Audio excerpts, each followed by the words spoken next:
Welcome to Not Milk Never Milk. Subscribe if you're lactose intolerant.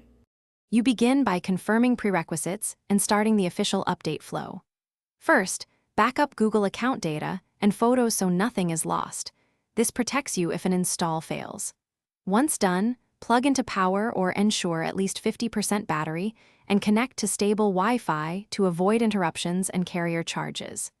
Next, free up storage if needed and open Settings System Update to check for available updates. Follow prompts to download the package and prepare for installation. You now manage the download and the actual installation, which is the more complex middle phase.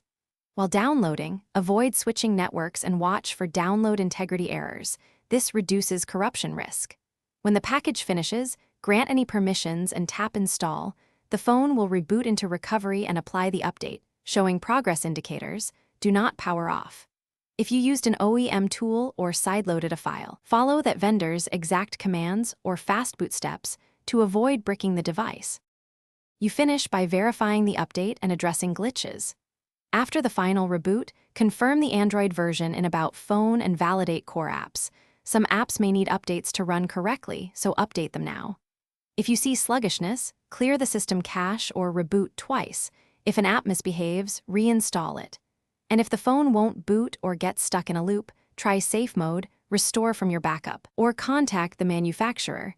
That step prevents data loss and gets professional help quickly. Thanks for watching. If this was helpful, leave a like and consider subscribing. See you next time.